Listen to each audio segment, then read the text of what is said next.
Bonjour à toutes et à tous. Voilà, je suis Antoine, guide nature et guide de montagne à Madère et actuellement réformé en agriculteur. Et j'étais en train de cultiver mon champ, de préparer mon champ pour les prochaines plantations et je me suis dit tiens, je vais vous montrer un petit peu comment fonctionne l'agriculture à Madère. Alors d'abord, avant de vous expliquer l'agriculture, il faut que je vous explique comment arrive l'eau. L'eau, en fait, elle arrive de là-bas. Si vous regardez là-bas au fond, nous avons les grandes montagnes de Madère. Ok. Et ces montagnes sont des véritables capteurs d'humidité.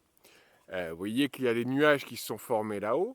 Et en fait, ces nuages vont passer dans la végétation qui va capter l'humidité par contact. L'humidité va couler et va se retrouver dans les grandes vallées, comme on a ici par exemple juste là, qui est ce qu'on appelle la Ribeiro Frio.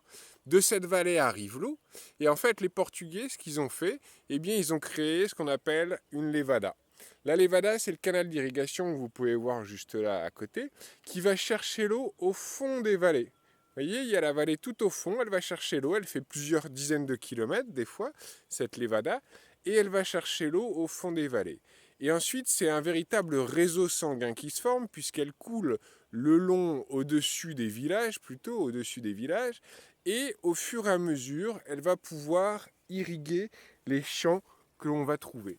Et donc, par exemple, ici, nous avons cette levada qui arrive, et en fait, vous avez une petite encoche qui se trouve juste là. Ok. Il suffit de boucher un petit peu la levada, le niveau va augmenter. L'encoche, on la débouche et on va irriguer le champ. Et donc, vous voyez que chaque champ, ici c'est un champ de pommes de terre, en fait, on va cultiver en butée. Je vous montrerai sur le mien que je viens de faire, qui se voit très bien.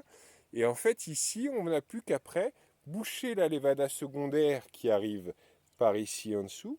On va la boucher et ça va irriguer chaque ligne l'une après l'autre, ici, etc., etc.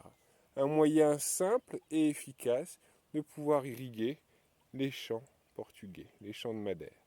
Je vais juste vous faire un petit tour en même temps, comme ça vous verrez, deux tours de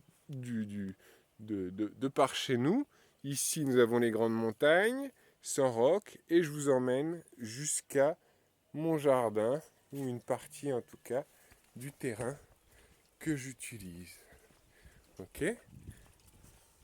Ici, vous voyez la maison devant, c'est celle que l'on appelle la Bella Vista. Bella Vista Castellejo, puisque c'est le nom de la Levada, Castellejo, c'est le nom de la Levada. Vous voyez ici, on a les tomates qui sont en train de pousser, avec cette culture toujours en butée, qui permet d'irriguer facilement. Là, la moutarde. Et enfin, vous voyez, je voulais vous montrer, le champ que je suis en train de préparer. Je viens de le retourner, de le préparer. La terre est magnifique, hein, c'est une terre argileuse. J'ai mis à l'intérieur les graines de haricots avec un petit peu de courgettes aussi. Vous voyez, regardez la terre, comme elle est belle.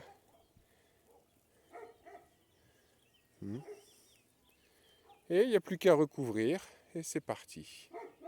Voilà, j'espère que ça vous a plu et je vous dis à bientôt pour une prochaine vidéo.